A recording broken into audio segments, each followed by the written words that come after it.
Hello guys, welcome you all on the study platform of UPSC Hindi. मैं शुभम मिश्रा आप सभी का स्वागत करता हूँ यहाँ पर।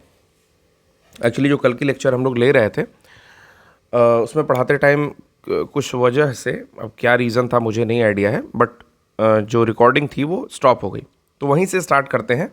वो 30 मिनट का लेक्चर अलग हो गया। बायोडाइवर्सिटी हॉटस्पॉट स्टार्ट करते हैं, जिसे जैव विविधता तप्त स्थल भी कहा जाता है। ओके, लेकिन हम सब हमेशा हिंदी में इस तरह हॉटस्पॉट का ही यूज़ करेंगे, चाहे आप एग्जामिनेशन में लिख रहे हो तब भी तप्त स्थल लिखने की कोई ज़रूरत नहीं है। स्टार्ट करते हैं। हमने पढ़ लिया था कि कंजर्वेशन इंटरनेशनल के अकॉर्डिंग कोई भी रीजन जो कि दो चीज़ें फुलफिल करता हो, दो क्राइटेरिया या फुलफिल करता हो, उस क्षेत्र को फिर हॉटस्पॉट बोला जाएगा। पहला ये है कि शुड हैव एटलीस्ट 1500 स्पीसीज, कम से कम उसके पास 1500 स्पीसीज होनी चाहिए ऑफ वेस्कुलर प्लांट्स की, यानी कि संवहनीय पौधे। संवहनीय पौधे मतलब क्या होता है कि वहन करने के लिए उसके पास जाइलम और फ्लोएम, जाइलम क्या ले जाता है जल, और फ्लोएम क्या कैरी करता है फल। तो फल मतलब फूड। तो वेस्कुलर प्लांट्स की उस क्षेत्र में कम से कम 1500 स्पीसीज होनी चाहिए। उसके साथ साथ उसकी हाई डिग्री ऑफ एंडेमिज्म होनी चाहिए। एंडेमिज्म क्या होता है? जैसे होता है एंडेमिक, होता है ना, स्थान विशेष में कोई प्रजाति जो है या कोई बीमारी जो है वो फैलती है, तो उससे कहते हैं एंडेमिक। एंडेमिक तो वही कह रहा है कि हाई डिग्री ऑफ एंडेमिज्म होनी चाहिए, यानी कि उस क्षेत्र विशेष की वो विशेषता है, ऐसी स्पीसीज होंगी 1500। उसके बाद दूसरा कह रहा है कि इस मस्ट कंटेन 30% ऑफ इस ओरिजिनल हैबिटेट, जो भी उसकी वास्तविक एक्चुअल हैबिटेट रही होगी उसका 30% कम से कम वहाँ उस स्थान पर कैरी होना चाहिए। और मस्ट बी थ्रेटेंटेड, यानी कि ये जो वो क्षेत्र है बहुत ज़्यादा जैव विविधता वाला, वो मनुष्य के द्वारा थ्रेटेंटेड हुआ है, यानी कि संकटापन्न स्थिति में आया है। ठीक है, अब इस चीज़ को पूरी तरह से हिंदी में समझ लेते हैं। तो हिंदी में मैं कह रहा था बताने के लिए, तो जैव विविधता तप्त स्थल एक ऐसा जैव भौगोलिक क्षेत्र है, ध्यान सुनिएगा, ऐसा जैव भौगोलिक क्षेत्र है जहां पर्याप्त मात्रा में जैव विविधता पाई जाती है और वह किसी प्रकार की मानवीय क्रियाकलापों के कारण संकट में आ गया है। ठीक है, तो इसकी एक्चुअल डेफिनेशन यही है। अब हम लोग देखते हैं कि हुआ क्या था, खोजा किसने, नाम किसने दिया, और कॉन्सेप्ट क्या है पूरा इसके पीछे का। तो नॉर्मन मेयर्स एक व्यक्ति थे, नॉर्मन मेयर्स, MYERS। ओके, तो इन्होंने क्या किया कि दो कॉन्सेप्ट लिखा। पहला लिखा, एक आर्टिकल लिखा उन्होंने, द एनवायरमेंटलिस्ट, द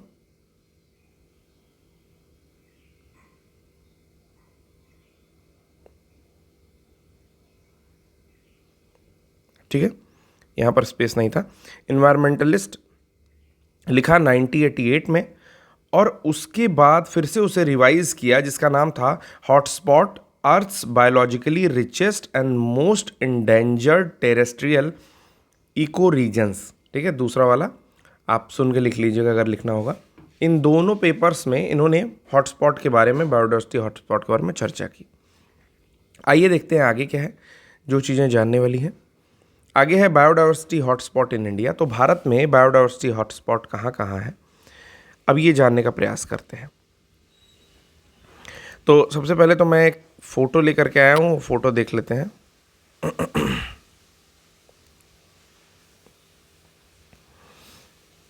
ये है आपका फ़ोटो, शायद आप लोग को दिख रहा हो, थोड़ा और चौड़ा कर देते हैं। देखिए, इसमें 4 रीजन्स हैं। पहला है पहला है यहाँ पर हिमालय, ग्रीन कलर से, ये हिमालयन का रीजन जो है ये बायोडाइवर्सिटी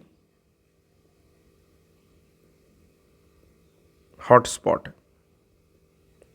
ओके, फिर है इंडो बर्मा, ये जो रीजन है म्यांमार के पास का, पहले बर्मा कहलाता था, तो ये इंडो बर्मा का रीजन है। तीसरा है सुंडालैंड। ठीक है, सुंडालैंड, तो सुंडालैंड आपका कहाँ आता है, ये क्षेत्र अगर आप देखेंगे निकोबार का, तो यहाँ सुंडालैंड है। और लास्ट कहता है western Ghat and Sri Lanka. Sri Lanka हमारे वहाँ का है नहीं, तो वेस्टर्न घाट हम लोग पूरा ले लेते हैं। ठीक है, तो ये 4 बायोडाइवर्सिटी हॉटस्पॉट जो है इंडिया में है। फिर से एक बार रिवाइज कर लेते हैं। पहला है आपका हिमालयन का रीजन जो है, दूसरा है इंडो बर्मा का रीजन, इसे इंडो तिब्बत या इंडो म्यांमार नहीं लिखेंगे आप लोग, इंडो बर्मा ही लिखेंगे। तीसरा है सुंडालैंड का पोर्शन और चौथा है वेस्टर्न घाट। तो ये 4 बायोडाइवर्सिटी जो रीजन है वो पाए जाते हैं। यहाँ पर भी लिखा हुआ है the Himalayas, Indo Burma region, western Ghat, पश्चिमी घाट,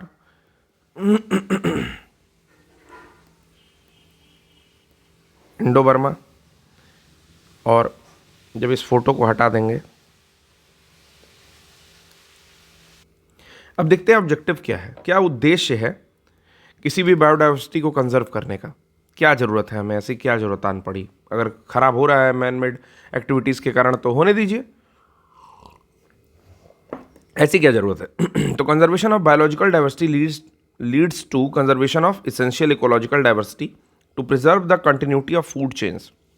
आपको पता है कि फूड चेन के द्वारा हर एक ट्रॉपिक लेवल दूसरे ट्रॉपिक लेवल से संबंधित है, यानी कि एक पोषण स्तर के जीव दूसरे पोषण स्तर के जीव से संबंधित है। यानी कि मैंने आपको बताया था कि जो प्रोड्यूसर्स है यानी कि ग्रीन ग्रासेस है उनको खाते हैं टिड्डे, टिड्डे को खाता है मेढक, मेढक को खाता है सांप, और सांप को खाता है फिर बाज या चील। तो यानी कि एक दूसरे से संबंधित है।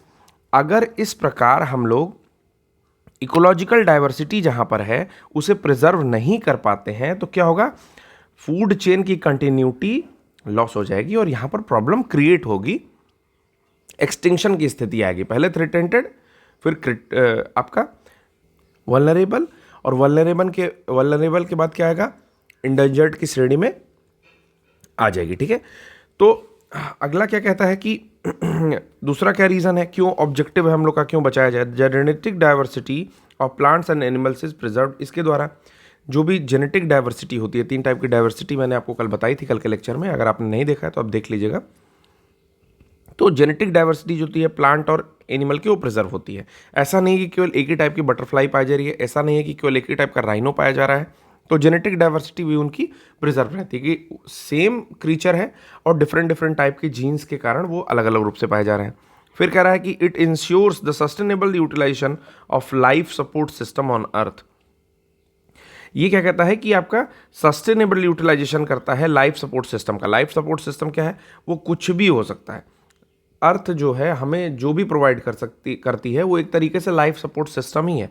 तो उसका सस्टेनेबल यूटिलाइजेशन हम लोग कर रहे हैं, यानी कि उसका इस तरह से धारणीय यूटिलाइजेशन दोहन कर रहे हैं कि वो बचा भी रह रहा है, उससे पलूट भी नहीं हो रहा है एनवायरनमेंट, और अन्य चीज़ अफेक्ट भी नहीं हो रही है। आने वाली पीढ़ियों के लिए भी जो है एज ए लिगेसी हम उसे छोड़ने के लिए उस बारे में सोच रहे हैं, अंधाधुंध दोहन नहीं कर रहे। अगला कह रहा है इट प्रोवाइड्स वास्ट नॉलेज। तो वास्ट नॉलेज प्रोवाइड करता है use of scientific community, potential use of scientific community. तो ठीक है, ये चीज़ें जनरल हैं। Reservoir of wild animals plants is preserved on the thus enabling them to introduce if need to be surrounding areas. इसमें भी कुछ नहीं कह रहा है कि रिजर्वायर ऑफ वाइल्ड एनिमल्स है, यानी कि जंगली जानवरों के लिए एक तरह का रिजर्वायर है, एक तरह का स्रोत है।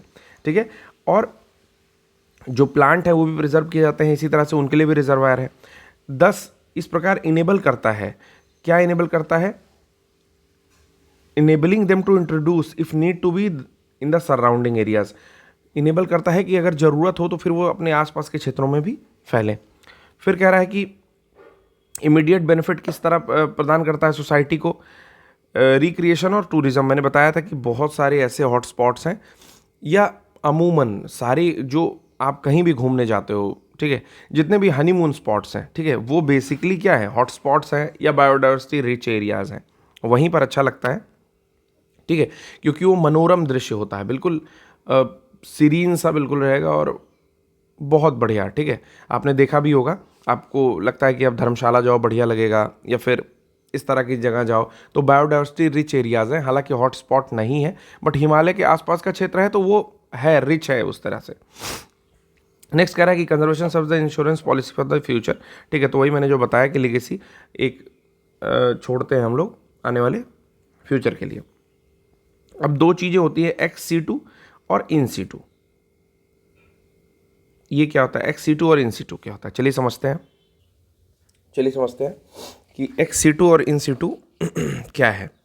तो नाम से थोड़ा टफ लगता है, जब तक आप नहीं जानते हैं। या फिर उत्स्थाने या स्वस्थाने हिंदी में कहते हैं। आप हिंदी इंग्लिश का झोल मत करो, ex situ in situ से समझ लो, मैं वो स्वस्थाने और उत्स्थाने से भी समझा दूंगा। चलिए, तो पहले एक्स सी टू कंजर्वेशन समझते हैं। एक्स सी टू होता क्या है, पहले हिंदी में देख लेते हैं, फिर उसके बाद उसको इंग्लिश में देखेंगे।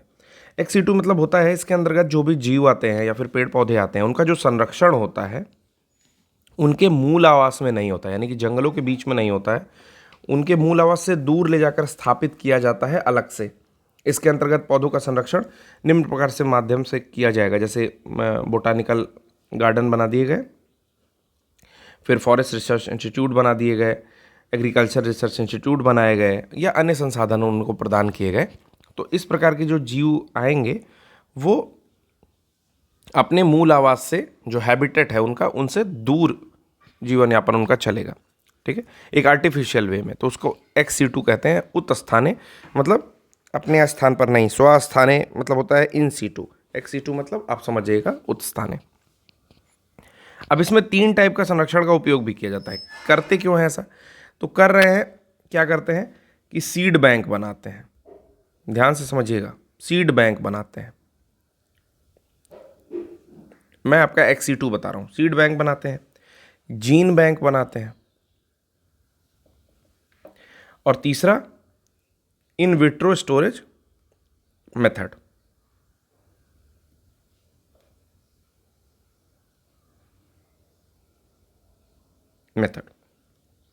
ठीक है, समझिए है क्या ये। अब इसमें से छोटी सी इंफॉर्मेशन देता हूं कि एक्स सी टू में सीड बैंक, जीन बैंक या फिर इन विट्रो स्टोरेज मेथड का यूज़ किया जाता है।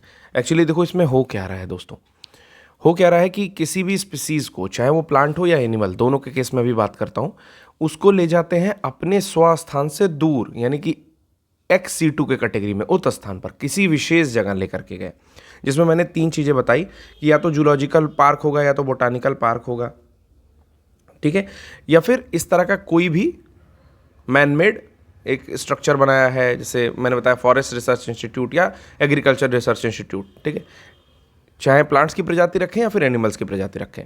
अभी उसी के तरीके से सीड बैंक वाली जो बात है, ये सीड को स्टोर हम लोग इसलिए करना चाहते हैं कि आने वाले फ्यूचर में जितना जेनेटिकली मॉडिफाइड कर रहे हैं चीज़ों को, यानी कि उसके आनुवांशिकीय चेंज कर रहे हैं आपको पता था कि पहले गेहूं कम होता था, ठीक है, तो हमने क्या किया कि ग्रीन रेवोल्यूशन, जो कि नॉर्मन ई बोरलॉग ने स्टार्ट किया, तो उनके ग्रीन रेवोल्यूशन को लेकर के और वीट की कल्टीवेशन को जो है बहुत बढ़ा दिया गया, फर्टिलाइज़र का ज़्यादा यूज़ किया गया। आए दिन जीएम क्रॉप्स आ रही हैं, जीएम क्रॉप्स में क्या आ रहा है, जैसे बीटी कॉटन आ रहा है, बीटी ब्रिंजल आ रहा है, और भी बहुत सारी चीज़ें आ रही हैं।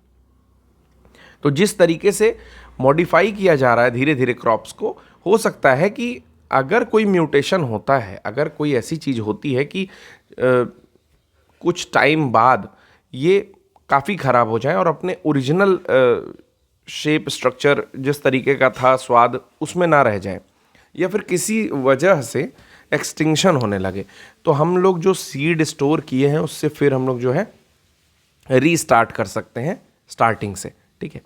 तो इसलिए सीड बैंक बनाया गया। एक सीड बैंक है जो कि वर्ल्ड का सबसे बड़ा सीड बैंक है, उसका नाम है Svalbard, SVAL, Svalbard global seed bank, Svalbard global seed bank, okay. ये है कहाँ पर, तो ये है आपका नॉर्वे में। आर्कटिक सर्कल जो हम लोग की होती है, मान लीजिए इसको बोलते हैं भूमध्य रेखा या फिर इक्वेटर, और यहाँ पर 66.5 की जो लाइन होती है उसे आर्कटिक सर्कल कहते हैं। तो इसके भी 1000 किलोमीटर लगभग ऊपर एक लोकेशन है जिसका नाम है स्पिट्स, यहाँ पर मैं लिख रहा हूँ रेड कलर से,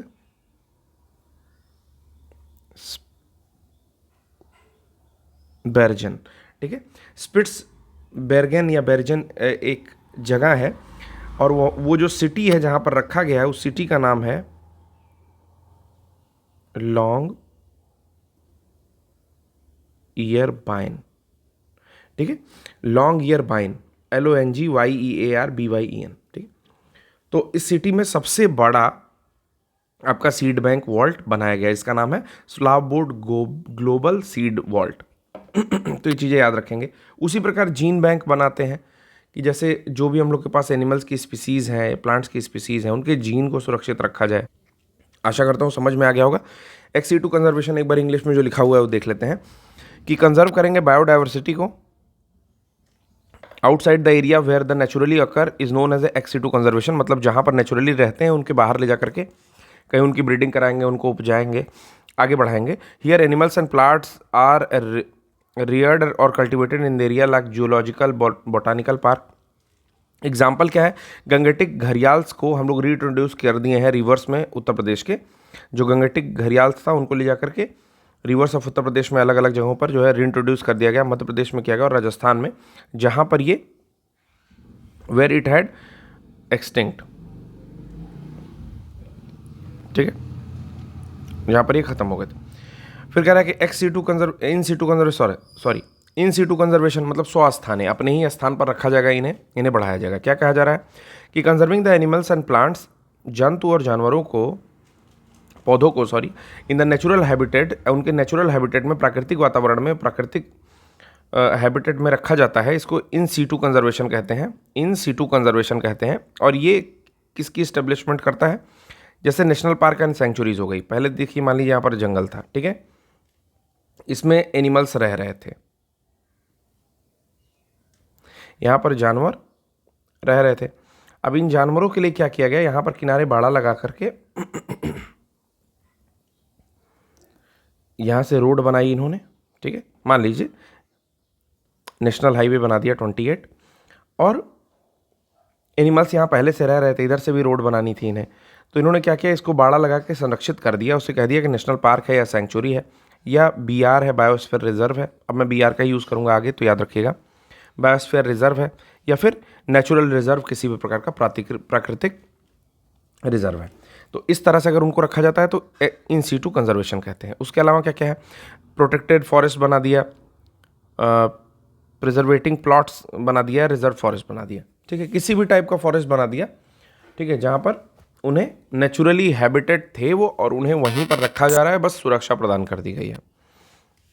बायोस्फीयर रिजर्व क्या होता है या BR क्या होता है समझते हैं। हम बहुत ज़्यादा बायोस्फीयर रिजर्व आए दिन पढ़ते रहते हैं, बट बेसिकली है क्या, ये एक internationally designed designated by UNESCO, इसे जो है इंटरनेशनल डिजिग्नेशन मिलता है यूनेस्को के द्वारा।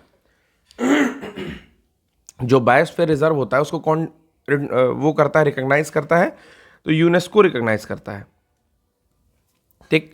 क्यों, representative part of natural and cultural landscape extending over large area of terrestrial और कोस्टल अथवा मरीन इकोसिस्टम और ए कॉम्बिनेशन। तो क्या हो सकता है ये, पहला तो मैं ये बता रहा हूँ कि बायोस्फीयर रिजर्व एक ऐसा क्षेत्र है जिसे यूनेस्को जो है वो इंटरनेशनली डिजिग्नेट करता है, यानी कि ये बताएगा कि भारत में फला फला क्षेत्र जो है आपका बायोस्फीयर रिजर्व है। पहला तो ये हो गया, किस बेसिस पे बताना चाहता है, ऐसा तो है नहीं कि आपके बगल में कोई गड्ढा हो, थोड़ा वहाँ पर भी जो है रिच फ्लोरा एंड फौना हो, यानी कि पेड़ पौधे और जीव जंतु वहाँ विशेष हो, तो उसे यूनेस्को आए और घोषित कर दे, ऐसा नहीं है।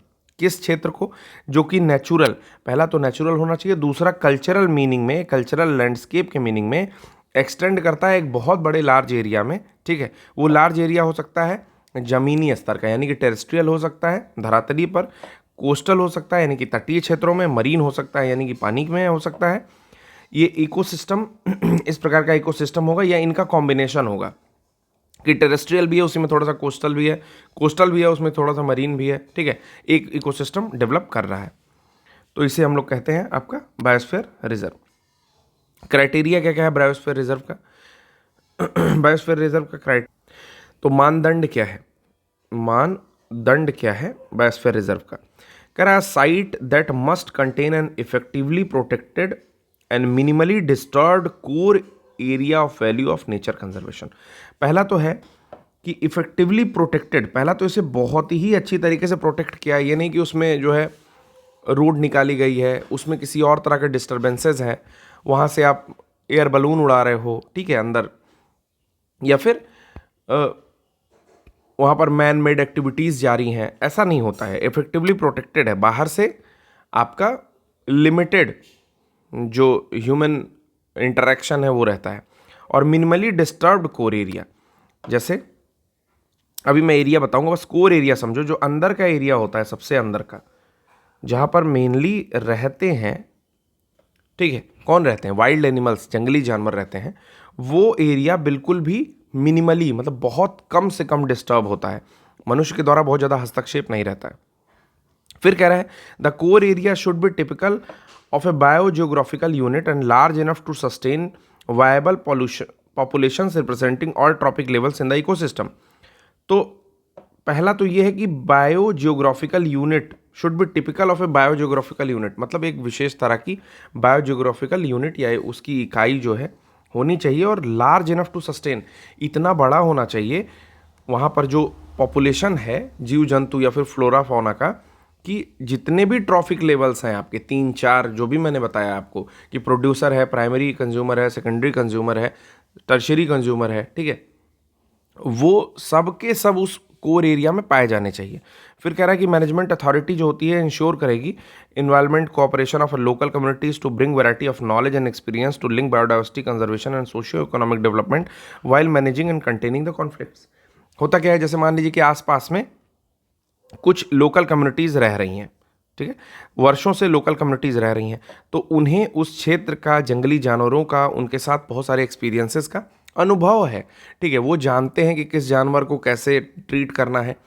अब जो भी जिसके घर भी गाय या भैंस होगी, जिसके घर भी पेट्स होंगे लाइक डॉग और कैट, वो ये जानते हैं कि किसी डॉग को, किसी कैट को किस तरह से ट्रीट करना है, कब उसे किस चीज़ की ज़रूरत है। सिमिलरली गाय और भैंस पालने वाले लोग ये जानते होंगे कि गाय कब बीमार है, किस तरह का सिम्टम्स दे रही है, कब दूध देना बंद कर रही है, या फिर जो जो भी नॉर्मल चीज़ें होंगी। तो इसी प्रकार से जो आसपास के उन क्षेत्रों के जो बायोडाइवर्सिटी BR हम लोग घोषित करते हैं, उनके आसपास के, मतलब बायोस्फीयर रिजर्व जो घोषित कर रहे हैं, उनके आसपास के जो लोग हैं वो वर्षों से एक्सपीरियंस्ड हैं कि किस तरह से पहले शेर खुले में घूमते थे तो आसपास के लोग को पता था, या फिर अन्य जंगली जानवर घूमते थे, या अभी भी उन गाँवों में जो आसपास लोग रह रहे हैं वहाँ पर चले जाते हैं जानवर, तो उन्हें पता है कि हाउ टू ट्रीट, या फिर बीमार होता है तो कैसे होता है, या फिर किस तरह से उन्हें पकड़ा जाए, फिर से अंदर भेजा जाए। तो ऐसे बहुत सारे एक्सपीरियंसेस उन्हें होते हैं, तो उनके साथ मिल करके एक लिंक बनाते हैं। पहला तो बायोडाइवर्सिटी कंजर्व करने की कोशिश करते हैं, और दूसरा काम क्या करते हैं कि सोशियो इकोनॉमिक भी डेवलपमेंट करते हैं, यानी कि सामाजिक आर्थिक भी है जो उसका भी विकास किया जाता है, और किसी भी तरह के कॉन्फ्लिक्ट्स को क्या करते हैं, मैनेज करते हैं और कंटेन करते हैं, ठीक है। नेक्स्ट कह रहा है, लास्ट है कि area potential for preservation of traditional tribal and rural modes of living for harmonious use of environment. देखिए बहुत ही अच्छी बात लिखी है, जो बातें मैं आपको बता रहा था। होगा क्या, जो भी लोग इस क्षेत्र में हैं, मोस्ट ऑफ द पीपल जो भी इन बायोस्फीयर रिजर्व के आसपास में पाए जाते हैं, यानी कि नेचुरल हैबिटेट के आसपास में पाए जाते हैं, उन्हें हम ट्राइबल कह सकते हैं, ठीक है। वो आदिवासी हैं, जनजाति हैं, यानी कि वो प्रकृति की गोद में ही बड़े हुए हैं और प्राकृतिक चीज़ों से ही खेले हैं, ठीक है। समझ लीजिए वो टार्जन है पूरे। तो ट्राइबल और रूरल मोड को, जो living of harmonious use of environment, मतलब एनवायरनमेंट का यूज़ करके किस तरह से हार्मोनी लाई जा सकती है ट्राइबल और उनके बीच में, तो ये भी जो है किस तरह से उनके ट्रेडिशन को, ट्राइबल्स जो है उनके ट्रेडिशन को हार्मोनियस यूज ऑफ एनवायरनमेंट के साथ जो है प्रिजर्व किया सकता है, ठीक है। जैसे मान लीजिए कि जो ट्राइब्स थे वो आज भी बहुत सारे ऐसे ट्रीज़ हैं, उन्हें नहीं पता है कि वो ऑक्सीजन देती है कि नहीं देती है, बट वो उसकी पूजा करते हैं। बहुत सारे ऐसे मेडिसिनल प्लांट्स हैं जो उनके वहाँ बहुत पवित्र माने जाते हैं, ठीक है। तो bye means of something else, मतलब वो डायरेक्टली तो नहीं जा रहे हैं कि what is the scientific use of that plant और दैट एनिमल और उन चीज़ों से क्या है, ठीक है, बट उससे वो अपनी परंपरा यानी कि ट्रेडिशन में जोड़ करके उन चीज़ों से वो रिलेट करते हैं, उनके जो पूर्वज रहे, जो एंसेस्टर्स रहे, उन्हें सिखा के कहा कि भाई ये वाला प्लांट्स का बहुत इज्जत करना, या इन वाले एनिमल्स को पालना, या फिर जो भी है, ठीक है। तो उस तरह से यूज़ ऑफ एनवायरनमेंट करेंगे, एक harmonious use of environment. Structure देखते हैं, जो सबसे इंपॉर्टेंट चीज़ है वह स्ट्रक्चर क्या है कि biosphere reserve and demarcated into 3 inter related zone. 3 inter related zone में जो है डिमार्क किया जाता है। पहला है core zone, wait a minute, हाँ, पहला है कोर जोन, दूसरा है बफर जोन और तीसरा है हम लोग का ट्रांजिशन जोन। ठीक है, तो तीनों को पहले समझते हैं कि है क्या। आइए, मैं कोई फोटो लेके तो नहीं आया हूं, लेकिन एक फोटो बना देता हूं यहां पर। रेड कलर से बनाते हैं कोर। देखिए ये है कोर जोन। ओके, बीच में डालते हैं बफर। ये है buffer.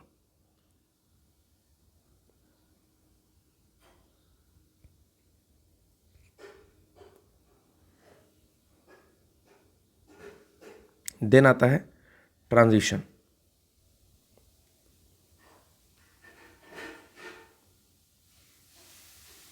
Okay, core buffer transition इस तरह का कुछ बनाते हैं।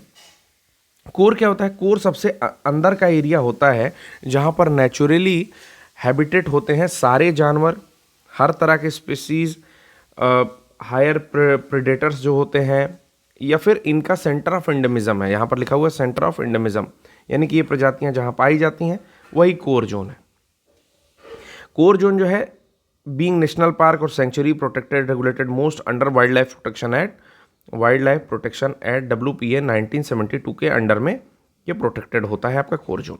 एक बार पढ़ लेते हैं क्या है हिंदी में। पहले समझ लीजिए कि कोर क्षेत्र बायोस्फीयर रिजर्व का सबसे संरक्षित क्षेत्र होता है। इसमें स्थानिक पौधे और जानवर हो सकते हैं। इस क्षेत्र में अनुसंधान प्रक्रियाएं जो कि प्राकृतिक क्रियाओं एवं वन्य जीवों को प्रभावित ना करें की जा सकती हैं। केवल अनुसंधान प्रक्रियाएं याद रखिएगा, केवल ऐसे रिसर्च किए जा सकते हैं जिनसे नेचर, ठीक है, या फिर कोई भी वाइल्ड एनिमल अफेक्ट ना हो। बेसिकली नो मैन जोन है ये, कोई आदमी नहीं जाता है, केवल अनुसंधान की क्रियाएं, कुछ सेटअप लगा देते हैं, उससे जो है थोड़े बहुत रिसर्चेस, जैसे कैमरा लगा दिया, देख रहे हैं उनकी एक्टिविटीज, इस तरह के काम किए जाते हैं। ठीक है, तो वही लिखा हुआ है core zone must contain suitable habitat for the numerous plants. बहुत सारे प्लांट्स के लिए एक सुटेबल हैबिटेट देता है। एनिमल स्पीसीज के लिए सुटेबल हैबिटेट देता है, इंक्लूडिंग हायर ऑर्डर प्रेडेटर। सर्वभक्षी के लिए मतलब वहाँ पर वो भी एक सुटेबल देता है। वहाँ पर क्या देता है? सुटेबल हैबिटेट देता है। ये सेंटर ऑफ एंडेमिज्म होता है, मतलब यहीं के जीव यहीं उपज रहे हैं, इस क्षेत्र के एंडेमिक हैं, यहीं पर पहचान है उनकी। ठीक है, and core zone being national park, अगर वो नेशनल पार्क होता है या फिर प्रोटेक्टेड एरिया होता है तो रेगुलेट किया जाता है वाइल्ड लाइफ प्रोटेक्शन एक्ट, वन्य जीव संरक्षण अधिनियम 1972 के अंतर्गत। दूसरा है बफर जोन। बफर मतलब क्या होता है? बफर मतलब होता है जैसे गद्देदार चीज, बीच की कोई बफर चीज। ठीक है, लाइक मान लीजिए कि कहीं पर कांटी निकली हुई है, कील निकली हुई है, इसे नेल कहते हैं। कहीं पर कील निकली हुई है तो आपने क्या किया कि उसके ऊपर कुछ ऐसी चीज लगा दी, लाइक लकड़ी का कुछ लगा दिया, या उसमें कुछ ऐसा फंसा दिया गद्देदार, जिससे वो चीज आपको हर्ट नहीं कर रही है। ठीक है, तो उसे बोलते हैं बफर। हिंदी में, बस हिंदी समझा रहा हूं, हिंदी में ही इसको बफर को बफर जानेंगे, कोर को कोर जानेंगे, ट्रांजिशन को हम लोग हिंदी में संक्रमण जानेंगे।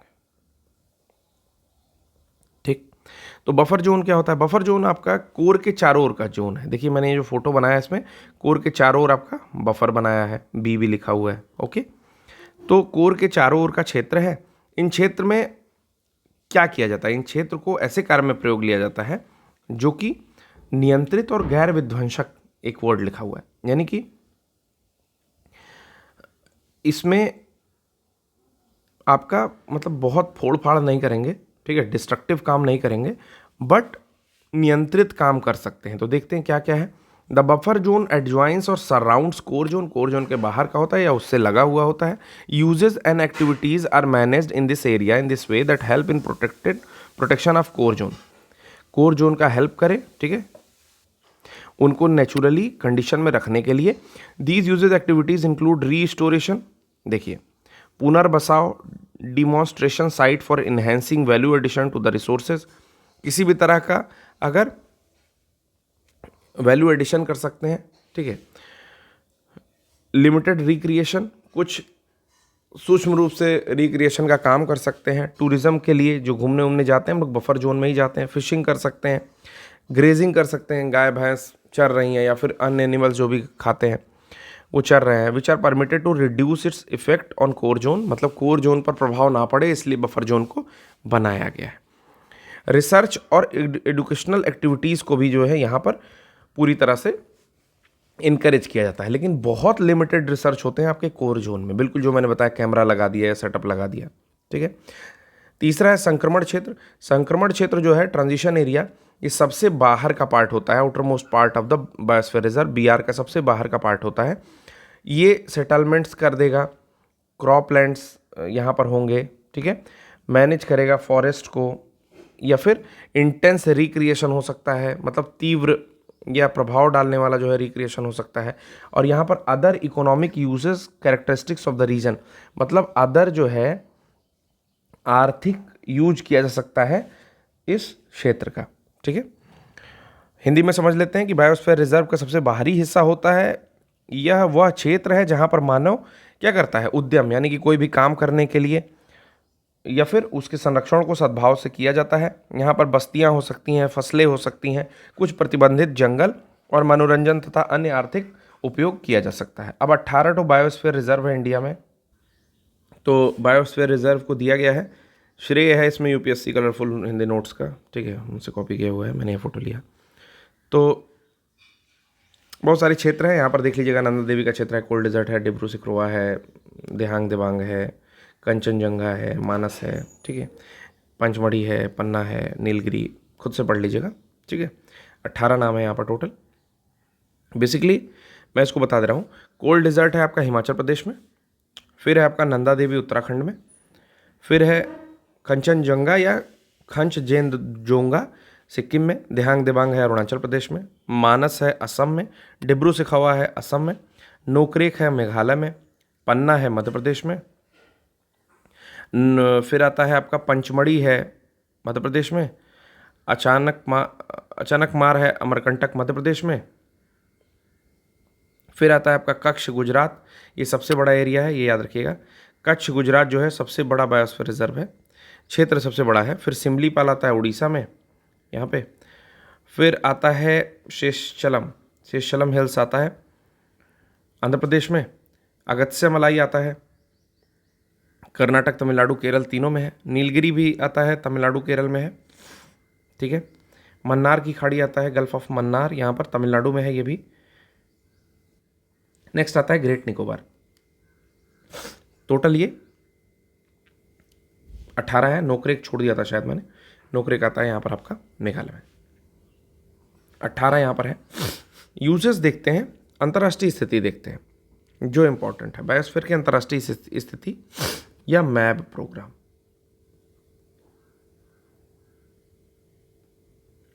मैप प्रोग्राम क्या बहुत इंपॉर्टेंट है यूपीएससी के लिए, याद रखिएगा, ठीक है। बायोस्फीयर रिजर्व की अंतर्राष्ट्रीय स्थिति क्या है कि यूनेस्को ने किया था ऐसा काम, मैंने आपको बताया कि यूनेस्को ने एक डेवलपमेंट के लिए या कंजर्वेशन के लिए, या फिर डेवलपमेंट और कंजर्वेशन, देखिए दो चीज़ें हैं, डेवलपमेंट यानी कि विकास और कंजर्वेशन यानी कि संरक्षण, इनके बीच में हमेशा क्या होता था, कॉन्फ्लिक्ट होता था।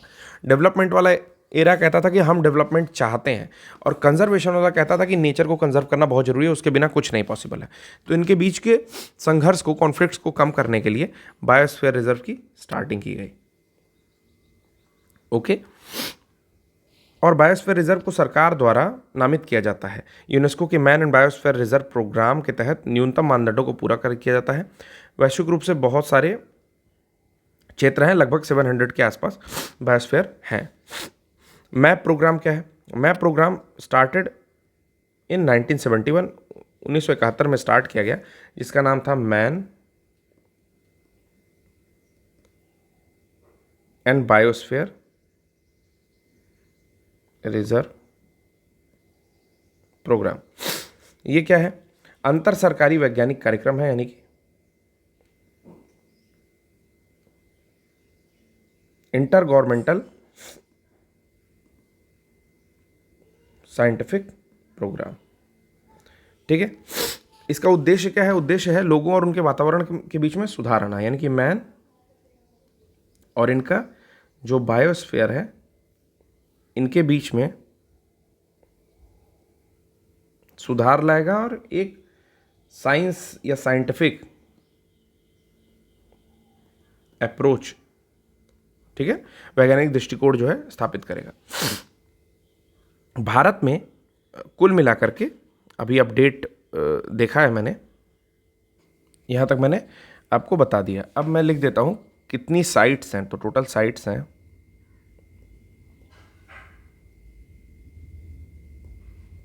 मैन एंड बायोस्फीयर रिजर्व के अंडर में टोटल 12 साइट्स हैं। 2020 लास्ट अपडेट मैं आपको बता रहा हूँ। अगर कुछ चेंजेस होंगे तो एक बार आप देख के कमेंट बॉक्स में कमेंट करिएगा। पहला है नीलगिरी,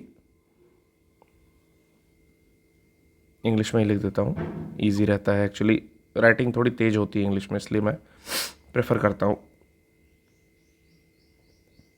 इंग्लिश। नेक्स्ट है गल्फ ऑफ मन्नार। नेक्स्ट है सुंदरबंस, नंदा देवी, नोकरेक, पंचमढ़ी,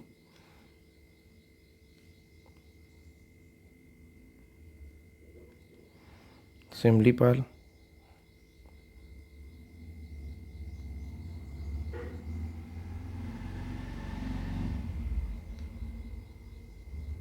अचानकमार, ग्रेट निकोबार, अगस्था मलाई,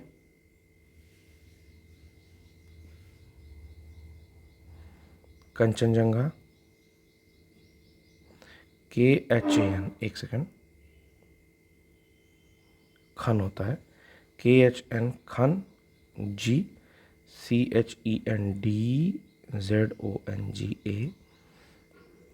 आप कंचन जंगा लिखिएगा, ठीक है, हिंदी में। देन पन्ना, जो कि मुझे पता है 2020 में शामिल किया गया था। नीलगिरी को सबसे पहले 2000 में शामिल किया गया था, मैन एंड बायोस्फीयर रिजर्व, जो कि 1971 से चलता रहा है उसके अंडर में। अब देखते हैं क्या चीज़ पढ़नी है हमें। तो इधर सो स्लाइड्स नहीं है। आशा करता हूँ कि आपको इतनी बायोस्फीयर रिजर्व जो मैंने बताया, ये सारे टॉपिक्स आपको समझ में आए होंगे। बहुत ही इंपॉर्टेंट टॉपिक है। उसके बाद हम लोग बहुत सारे प्रोजेक्ट्स पढ़ेंगे, लेकिन प्रोजेक्ट पढ़ने के पहले एक चीज़ जो छूट गई थी वो मैं पढ़ा देता हूँ। मैंने क्या है कि इकोलॉजी से संबंधित कुछ चीज़ें, इकोसिस्टम से संबंधित कुछ चीज़ें लिख के रखी थी, जैसे प्रोडक्टिविटी ऑफ इकोसिस्टम या पारितंत्र की उत्पादकता क्या होती है। तो उसी के साथ आज का लेक्चर खत्म करेंगे। पहला तो होता क्या है पारितंत्र, ये मैंने बताया था, लेकिन फिर भी समझ लेते हैं। एक बृहद संरचनात्मक, कार्यात्मक और जीवन निर्वाह को संभव बनाने वाली पर्यावरणीय प्रणाली है, ठीक है। यानी कि broad structural functional and it allows the life to carry on in a particular area, ठीक है। वो एक जीवन पर्यावरण प्रणाली है जो सदैव क्रियाशील होता है, और बहुत सारी चीज़ें इसमें लिखा हुआ है, ठीक है। पोषक तत्वों का प्रवाह होगा, जैविक और पर्यावरणीय नियमन सम्मिलित होता है, ठीक। प्रोडक्टिविटी क्या होती है? तो प्रोडक्टिविटी क्या होती है, यहाँ समझने का प्रयास करते हैं। किसी भी इकोसिस्टम में हरे पौधों द्वारा प्रति इकाई क्षेत्र में, प्रति इकाई समय में सकल संचित जैविक पदार्थ या ऊर्जा की सकल मात्रा, क्या क्या लिख रहा है, प्रति इकाई एरिया और पर यूनिट टाइम, दोनों चीज कह रहा है। प्रति इकाई एरिया और प्रति यूनिट टाइम में जितना भी ग्रॉस बायोमास होता है, ग्रॉस स्टोर्ड या रिजर्व बायोमास है या फिर एनर्जी है, इसे ही आपका क्या कहते हैं, इको सिस्टम, ठीक है। दो प्रकार की उत्पादकता होती है, दो प्रकार की प्रोडक्टिविटी होती है। पहला है प्राथमिक उत्पादकता, द्वितीयक उत्पादकता, प्राइमरी प्रोडक्टिविटी और सेकेंडरी प्रोडक्टिविटी। प्राइमरी हम समझते हैं क्या है, कह रहा है कि जिस दर से सूर्य का प्रकाश अवशोषित करके फोटोसिंथेसिस के द्वारा कार्बनिक पदार्थों का निर्माण करते हैं, यानी कि ऑर्गेनिक पदार्थ का निर्माण कर रहे हैं, वही प्राथमिक उपभोक्ता है। मतलब जो हरे पेड़ पौधे होते हैं ना, ग्रीन प्लांट्स होते हैं, वो डायरेक्टली सन एनर्जी को यूज़ करते हैं और उनसे जो भी आपका ऑर्गेनिक मैटर्स क्रिएट करते हैं, वही आपकी प्राइमरी उत्पादकता कहलाती है। इसको ग्राम पर मीटर पर ईयर ग्राम पर मीटर पर ईयर में अथवा कैलोरी पर मीटर पर ईयर में नापा जाता है। 2 श्रेणी में ये भी होती है। पहला होता है सकल प्राथमिक उत्पादकता ग्रॉस प्राइमरी प्रोडक्टिविटी, और शुद्ध अथवा वास्तविक प्राथमिक उपभोक्ता नेट प्राइमरी प्रोडक्टिविटी। प्राथमिक उत्पादकों द्वारा उत्पादित रासायनिक ऊर्जा की सकल मात्रा को कार्बनिक पदार्थ के कुल उत्पादन की दर को सकल प्राथमिक उत्पादकता कहते हैं। ठीक, सकल मतलब देखिए ऐसे समझा दे रहा हूँ। मान लीजिए आपकी सैलरी है 20,000 रुपये, सपोज करिए, बस समझने के लिए डिफरेंस बता रहा हूँ, लेकिन आप इन हैंड पाते हैं 17,300 रुपये। ठीक है, तो ये जो 2,700 रुपये आपके कट गए कि नहीं कट गए, दोनों में डिफरेंस है। इसे बोलेंगे ग्रॉस और इसे बोलेंगे नेट। यानी कि आपकी सैलरी है कितनी और आपके हाथ में कितनी आ रही है, ये डिफरेंस है। तो देखिए कह रहा है सकल, यानी कि ग्रॉस क्या है, प्राथमिक उत्पादक द्वारा उत्पादित रासायनिक ऊर्जा की सकल मात्रा को या जैव भार के कुल उत्पादन की दर को सकल यानी कि ग्रॉस कहते हैं। ठीक, लेकिन हरे पौधे के ऊतकों में संचय ऊर्जा जारी रहता है। हाँ ठीक है, जब देखिए ऊर्जा संचयन की प्रक्रिया जारी रहती है और दूसरी ओर ऊतकों द्वारा श्वसन किया जाता है, रिस्पायरेशन किया जा रहा है, जिससे ऊर्जा ह्रास होती है, यानी कि ऊर्जा का लॉस हो रहा है, एनर्जी लॉस्ट हो रही है, और इसके बाद जो ऊर्जा बचती है उसे वास्तविक या शुद्ध एनपीपी कहते हैं। ठीक है, अब एनपीपी क्या होगा, एनपीपी क्या होगा, जितना ग्रॉस है उसमें से रिस्पायरेशन या डाइजेशन में जितनी एनर्जी वेस्ट हो जा रही है, वही चीज़ लिखते हैं वास्तविक या शुद्ध उत्पादक प्राथमिक उत्पादकता, मतलब सरल प्राथमिक उत्पादकता माइनस श्वसन, यानी कि ग्रॉस माइनस लॉसेस। उसके बाद 2 ग्राफ है यहाँ पर, एक विश्व के रूप में यहाँ पर दिया हुआ है कि वैश्विक रूप से इतना होता है, दूसरा एक ग्राफ यहाँ पर बना हुआ है ए और बी का। ठीक है, तो ये ग्राफ समझ लेते हैं कि जैसे ही ये देखिए 0 डिग्री इक्वेटर, यानी कि इक्वेटर से जैसे ही 90 डिग्री की ओर जाते हैं आपका उत्पादकता क्या है, कम हो जाता है, ग्रॉस कम हो रहा है। याद रखिएगा ग्रॉस यानी कि सकल कम हो रहा है। ठीक है, ग्रॉस के बारे में ये ग्राफ है, ए की बात कर रहा हूँ, कम हो जाता है, और 0 डिग्री पर जो है सबसे ज़्यादा ग्रॉस प्रोडक्टिविटी है। बट जब एक्चुअल देखा जाता है तो पता चलता है कि इतनी हीटअप होता है ये एरिया, यानी कि 0 डिग्री पर गर्मी इतनी ज़्यादा होती है कि श्वसन में हम लोग ज़्यादा एनर्जी खर्च करते हैं। तो जो एक्चुअल आता है, नेट जो आता है, पता चलता है कि ये परसेंटेज बेसिस पर निकालने पर यहाँ पर प्रोडक्टिविटी जो है, परसेंटेज ऑफ प्रोडक्टिविटी कम हो जाती है, क्योंकि बहुत ज़्यादा एनर्जी हम लोग कंपैरेटिवली लॉस कर देते हैं, और यहाँ पर जो परसेंटेज प्रोडक्टिविटी होती है वो अधिक होती है क्योंकि हम लोग उतनी एनर्जी लॉस नहीं करते हैं। तो यही ए और बी दिखाता है। द्वितीयक उपभोक्ता क्या होता है कि पोषण स्तर के जीवों से ठीक है, उपभोक्ता द्वारा जो भी उपभोक्ता द्वारा उत्पादित जैव भार का जो रेट होता है उसे हम लोग द्वितीयक उत्पादकता कहते हैं। ठीक है, जैसे हरे पेड़ पौधों उत्पादकता को प्रभावित करने वाले कारक यहाँ पर लिखा हुआ है, मतलब द्वितीयक या सेकेंडरी प्रोडक्टिविटी वो होती है जैसे यहाँ पर आपने पोषण स्तर ही बना दिया, ट्रॉपिक लेवल।